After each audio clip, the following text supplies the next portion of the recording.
തിരുവനന്തപുരത്തിരിക്കും. അതെ, ഇങ്ങോട്ട് വരികയല്ല, അവിടെ ഇരുന്ന് ഭരിക്കും. അതിനപ്പുറം ഇപ്പൊ പറയുന്നില്ല. ഈ മാധ്യമങ്ങളെല്ലാം ഉള്ളതുകൊണ്ട് കൂടുതൽ കടത്തി പറഞ്ഞാൽ അത് നാളെ വിവാദമാകുന്നുണ്ട്. ഞാൻ അങ്ങോട്ട് പോകുന്നില്ല എന്ന് ഞങ്ങളുടെ രണ്ടും കൽപ്പിച്ച.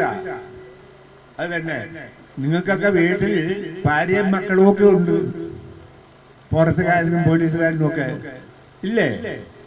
ഞങ്ങൾക്കുണ്ട്. ഞങ്ങൾ ഭാര്യയും മക്കളോടും പിന്നെ ചെല്ലാവുന്നോർത്തല്ല പൊതുപ്രവർത്തനം കൊണ്ട് ഇറങ്ങിയിരിക്കുന്നത്. വരുന്നിടത്ത് വെച്ച് കാണാമെന്നുള്ള മനോഭാവമാണ് ഞങ്ങൾക്കുള്ള. ഇന്നേ വരെ ഞങ്ങൾ അങ്ങനെ ചെയ്തിരിക്കുന്നത്. ഞങ്ങളെ അടിച്ചാൽ തിരിച്ചടിക്കും, തമാശല്ല, അടിച്ചാൽ തിരിച്ചടിക്കും, ചേർത്ത് നിൽക്കും. അതിനപ്പുറം ഇപ്പൊ പറയുന്നില്ല. ഈ മാധ്യമങ്ങളെല്ലാം ഉള്ളതുകൊണ്ട് കൂടുതൽ കടത്തി പറഞ്ഞാൽ അത് നാളെ വിവാദമാകുന്നുണ്ട്.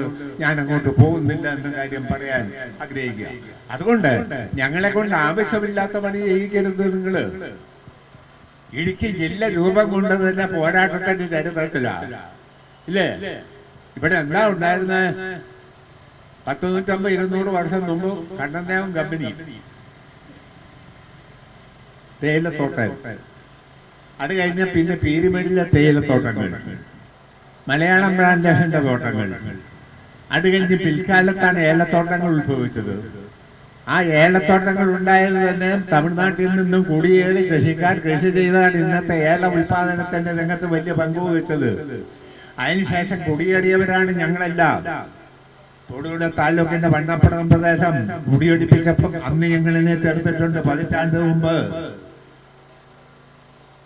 10 വർഷമല്ല.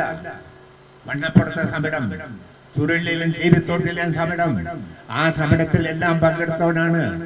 ആനത്താന്റെ സമരം, എന്തിന് ഈ നാട്ടിൽ നടത്തിയ അയ്യപ്പൻകോവിലെ സമരം, ഈ നാട്ടിൽ, ഈ ജില്ലയിൽ, ഇടുക്കി ജില്ലയിൽ നിരവധി പോരാട്ടങ്ങൾ, നിരവധി സമരങ്ങൾ നടത്തിയാണ് ഈ മണ്ണിൽ കൃഷിക്കാരെ, മലയോര കൃഷിക്കാരെ ഉറപ്പിച്ചു നിർത്തിയതെന്നും അവരെ അനുകൂലിക്കുന്ന ഗവൺമെന്റ്, കമ്മ്യൂണിസ്റ്റ് പാർട്ടിയുടെ നേതൃത്വത്തിലുള്ള ഗവൺമെന്റ് വന്നപ്പോൾ 1957-ലെ EMSന്റെ ഗവൺമെന്റും 67-ലെ EMSന്റെ ഗവൺമെന്റും പിന്നീട് അധികാരത്തിൽ വന്ന സഖാവ് നായനാരുടെയും BS അച്യുതാനന്ദന്റെയും സഖാവ് പിണറായി വിജയന്റെ ഗവൺമെന്റുകളാണ് എന്നും ഈ ജനതയോടൊപ്പം, മലയോര ജനതയോടൊപ്പം നിന്നതെന്നും ഞാൻ ഈ അവസരത്തിൽ പ്രത്യേകം ഓർമ്മപ്പെടുത്തുവാൻ ആഗ്രഹിക്കുക.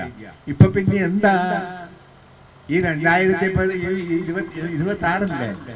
2026-ല് മെണപ്പുണ്ടാവാൻ കാരണം എന്താ? VD സതീശനാണെന്നോ? VD സതീശൻ തിരുവനന്തപുരത്തിരിക്കും. അതെ, ഇങ്ങോട്ട് വരികയല്ല, അവിടെ ഇരുന്ന് ഭരിക്കും. പോലീസിനെ വിടും. ഞങ്ങളൊരു പുല്ലുപോലെ ഇതെല്ലാം കാണുന്നത്.